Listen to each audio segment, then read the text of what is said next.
In 1984, in Tampa, Florida, there was a 17-year-old girl named Lisa who worked as a waitress at a bakery. Every day, Lisa would get off work around 2 a.m. because she took the night shift. One night, as Lisa was heading home from the bakery, she noticed a car with someone inside. Although it felt strange, Lisa ignored the person and continued her journey home to her grandmother's house. Lisa then wrote a letter detailing her experiences at her grandmother's house. It turned out that Lisa was frequently subjected to inappropriate behavior by her grandmother's boyfriend. Feeling powerless, Lisa did not report the incident to anyone, including her sister Lori.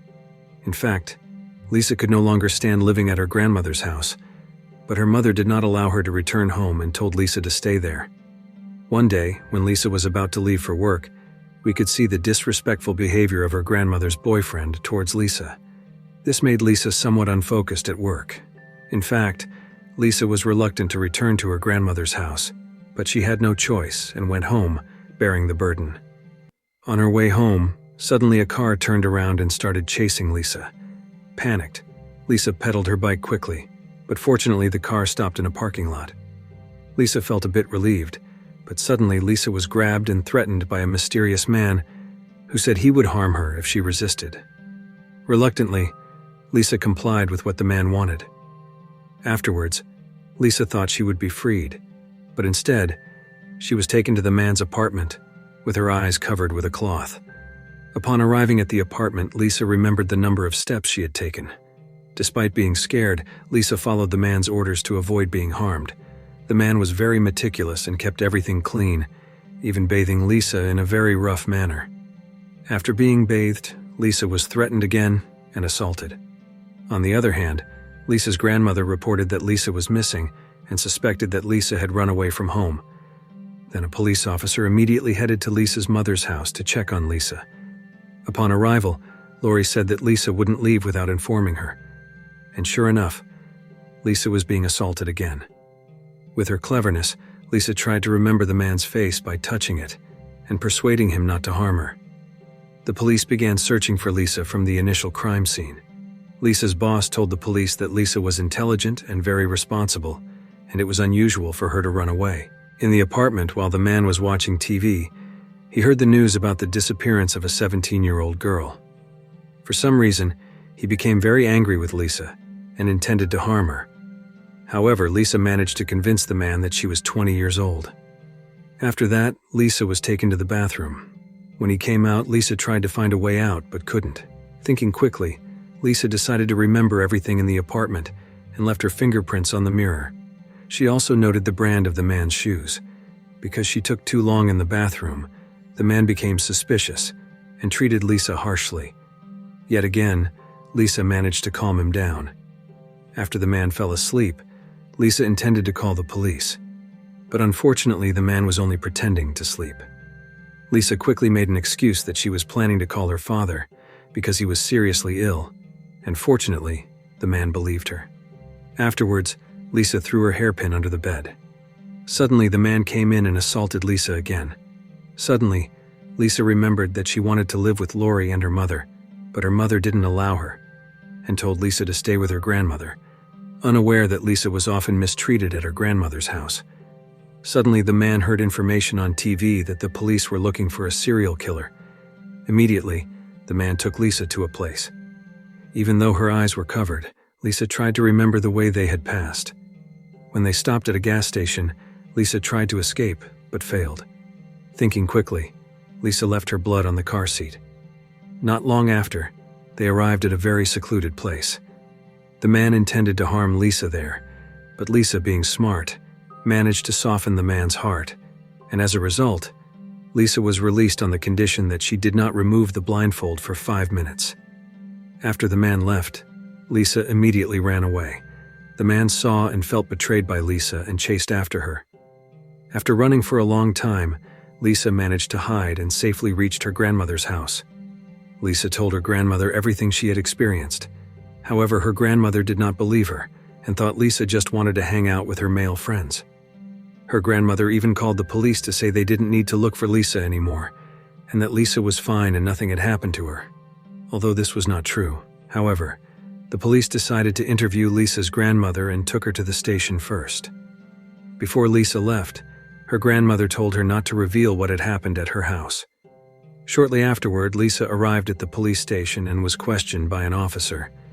Lisa answered everything honestly and clearly about what had happened to her, but the officer did not believe her and preferred to trust her grandmother's statement that Lisa had run away from home. Not long after, 2 female detectives arrived. They asked very detailed questions, hoping Lisa would speak truthfully. Lisa answered honestly and clearly without making things up. However, the detectives did not believe her and thought Lisa just wanted to experience the thrill of a relationship. Hearing this, the 17-year-old girl realized that no one believed her, which worsened her mental state. In another room, there was a detective named Larry who was listening to the commander informing them about a major case in Florida involving an unidentified serial offender whose victims were mostly young girls. After that, Larry met with the female detectives to interrogate Lisa, who they thought was just making things up. Slowly, Larry approached Lisa and asked her everything. Lisa answered honestly and in detail about the car, the stairs, and the characteristics of the man. After hearing everything from Lisa, Larry finally believed her and decided to follow up on her case. Lori, who heard that Lisa had been kidnapped and assaulted, was immediately shocked and informed their mother. However, their mother seemed indifferent.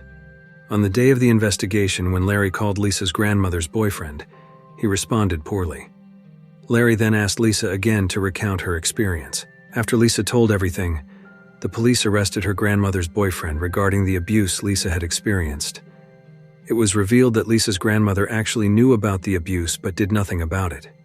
Detective Larry, who now knew everything, immediately moved Lisa to one of his colleagues' homes temporarily. At the police station, it was explained that the car driven by the man who had assaulted Lisa had the word Magnum written on it. That night, Lisa's psychological condition worsened, and she still hadn't slept since the incident.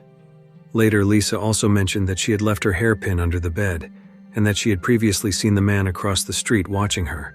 Hearing all that, Detective Larry immediately informed his commander and requested temporary funding for Lisa until she was safe. However, the evidence was not enough, and the police would not fund Lisa. Detective Larry, who believed in Lisa, decided to use his own money to support Lisa. He took Lisa to an orphanage and told her not to work until the mysterious man was caught. The next day, Detective Larry shared Lisa's remarkable memory skills with his colleagues. Then he took Lisa to process the crime scene. Lisa recounted that the man had once refueled at a gas station on the side of the road.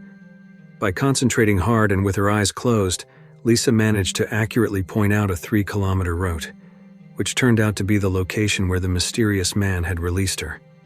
The detectives were even more impressed with Lisa's memory and immediately instructed the police to put up posters drawn by Lisa. Afterwards, they obtained photos from the gas station's surveillance cameras as described by Lisa. Meanwhile, Detective Charlie suspected a Magnum car he saw. He tried to photograph the man clearly and sent it to the police station for Lisa to identify. Detective Charlie continued to follow the car while waiting for confirmation from Lisa. Lisa was identifying the photo of the mysterious man, and after a long time remembering, she was finally sure about one photo just sent by Detective Charlie. The police immediately headed to where Detective Charlie was surveilling and managed to capture the man. Afterwards, the detective searched for the evidence described by Lisa, and sure enough, from the 22 steps, Lisa's hairpin under the bed, her fingerprints on the mirror, and the dinosaur shoes, everything matched what Lisa had said. Then they showed photos of the man's victims, and it was revealed that the man's name was Bobby. Detective Larry informed Lisa that the serial killer and sexual predator had been caught, thanks to Lisa's assistance and guidance. Afterwards, Lisa called her relative, but her mother still didn't care about her. Lisa finally decided to stay with her uncle and aunt. Lisa was very grateful to Detective Larry, who had been very helpful to her. In real life, Lisa now lives happily thanks to the support from her uncle and aunt. Lisa became the deputy head of the sexual crimes unit, while Bobby was sentenced to death. And the movie ends. If you like this video, don't forget to subscribe, because by subscribing you have supported me to make better videos. See you in the next video.